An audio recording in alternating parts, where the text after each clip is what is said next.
নমস্কার, সুপ্রভাত। প্রাত্যহিক ডেইলি লাইফে আপনাদের সকলকে স্বাগত জানাই। আশা করি আপনারা সকলে ভালো আছেন। আজকে আমার এই ব্লগটা মহাবালেশ্বরে ঘুরতে যাওয়ার ব্লগের দ্বিতীয় পর্ব। আপনারা যারা যারা আগের পর্বটি দেখেননি আমার চ্যানেলে গিয়ে দেখে আসতে পারেন। আজকে থেকে মূল ঘুরতে যাওয়ার অংশগুলো আপনাদের সাথে শেয়ার করতে থাকবো। তাহলে বেশি কথা না বাড়িয়ে চলুন ভিডিওটা শুরু করা যাক। এটা হলো হোটেলের খাওয়ার জায়গাটা। দেখুন প্রচুর বড় ছড়ানো জায়গা, আর এটার পাশে ছোট্ট সিঁড়ি নেমে গেছে। আর ওই যে দূরে ধুতরা ফুলের মতো ফুল দেখতে পাচ্ছেন, ওটার পাশেই যে ঘরটা, ওখানেই আমরা ছিলাম। আমি আস্তে আস্তে এই সিঁড়িটা দিয়ে নেমে গিয়ে ওই পাশটা দিয়ে উঠে আপনাদের দেখাবো। আশপাশটা দেখুন, ওই যে গাড়ি যাচ্ছে ওই জায়গা দিয়ে, ওই রাস্তা দিয়ে আমরা এসেছি। দূরে দেখুন পাহাড় অন্ধকার অন্ধকার হয়ে আসছে। আসলে এই মুহূর্তে কুয়াশা, পর মুহূর্তেই বৃষ্টি, মেঘ, বোঝাই যাচ্ছে না। খেতে বসে দেখছি 5 মিনিট অন্তর অন্তর বাইরের পরিবেশটার পরিবর্তন হচ্ছে। একবার সাদা হয়ে যাচ্ছে, কিছুই দেখা যাচ্ছে না, এই মাঠ সবুজ কিছু দেখা যাচ্ছে না। পর মুহূর্তেই আবার ঝকঝকে পরিষ্কার হয়ে যাচ্ছে। যাই হোক, আমি আপনাদেরকে আস্তে আস্তে দেখাচ্ছি যে জায়গাটা কীরকম। হোটেলটা যে জায়গাটাতে অবস্থিত, আশপাশের পরিবেশটা এত সুন্দর। হোটেলের ব্যালকানি বারান্দা দিয়ে আশপাশটা দেখতে দেখতেই সময় কেটে যাচ্ছিল। আর ওনাদের ইলেকট্রিসিটির ব্যবস্থা বলুন, জলের ব্যবস্থা বলুন, সবই খুব ভালো। ঘরগুলোও আরামদায়ক, ঘরে বিছানা বালিশপত্র পরিষ্কার পরিচ্ছন্ন, বাথরুম পায়খানাও পরিষ্কার, জলের ব্যবস্থা সুন্দর। একটাই যেটা অসুবিধা, রাত্রিবেলাতে কিন্তু মানে সন্ধ্যার পরে গিজারের ব্যবস্থা নেই বা গরম জল পাওয়া যায় না। কিন্তু আমার শ্বশুরমশাই, শাশুড়িমা, বয়স্ক মানুষের জন্য আমরা রিকোয়েস্ট করাতে ওনারা কিন্তু আলাদা করে 1 বালতি গরম জল আমরা যে কদিন ছিলাম ওনারা দিয়েছেন।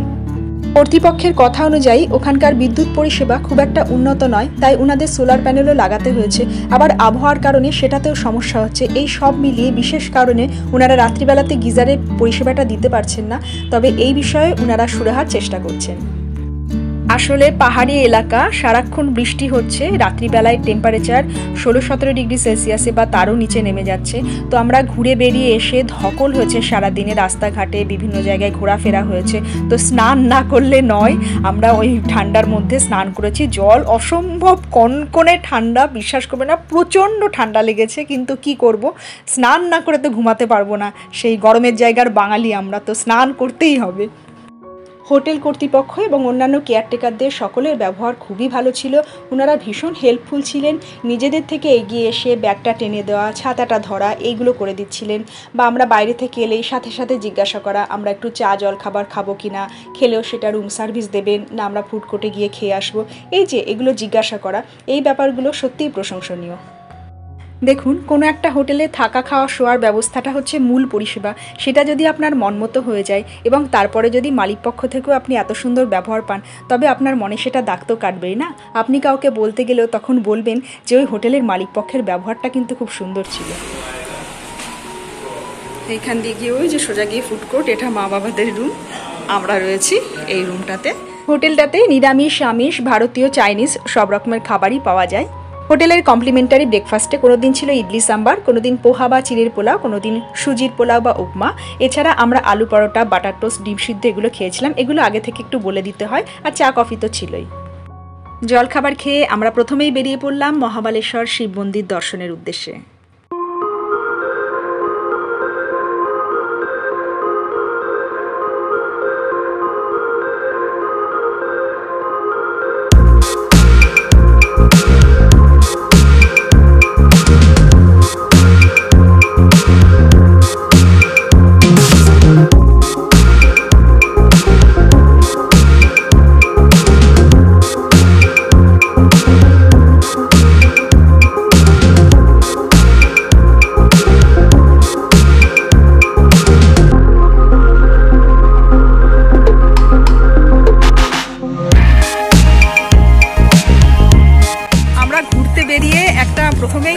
বেরিয়েই 3-4 মিনিটের মাথাতেই একটা দোকানে এসেছি।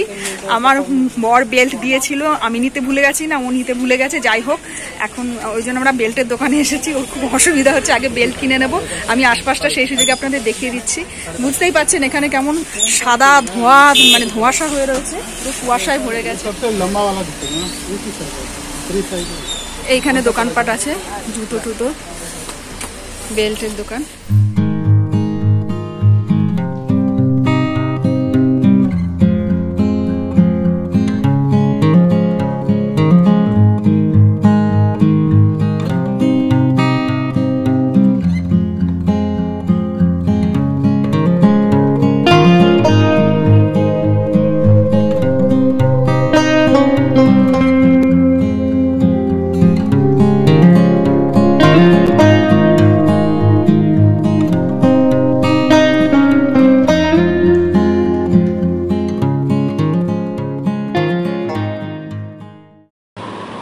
কাজ সেরে আমরা আবার মন্দিরের উদ্দেশ্যে রওনা দিলাম।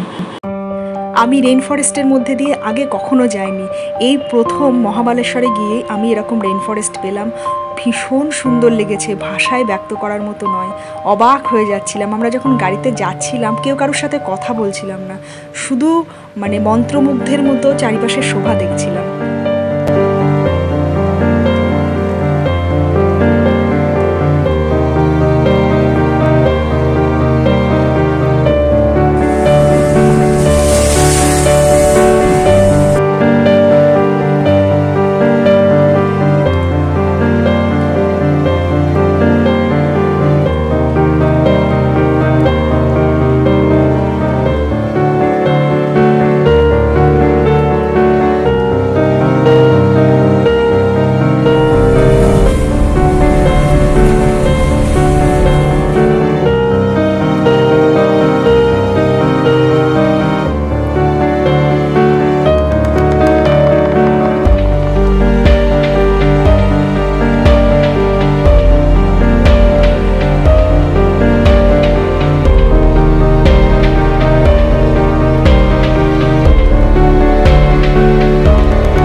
আমরা মহাবালেশ্বর শিব মন্দিরে পৌঁছে গিয়েছি।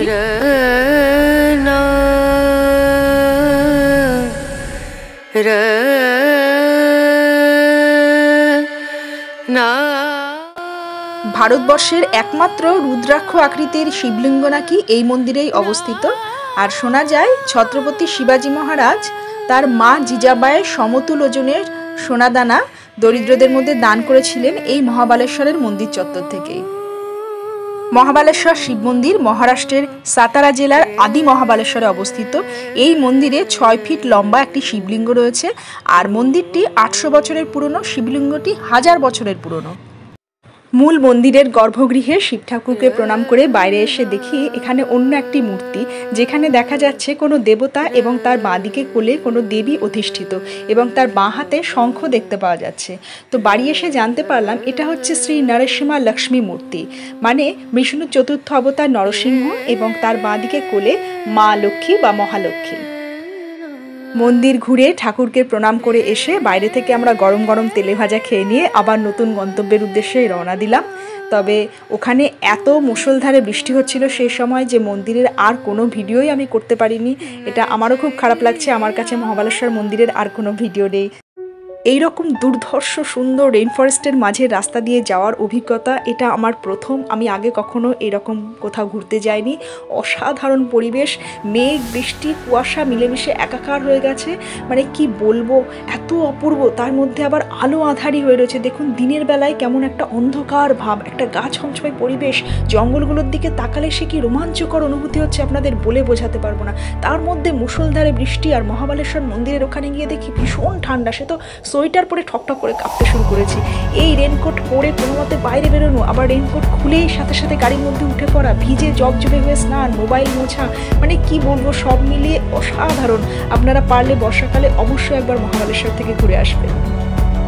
মহাবালেশ্বর সমুদ্রপৃষ্ঠ থেকে 1353 মিটার উঁচুতে অবস্থিত একটি পার্বত্য অঞ্চল।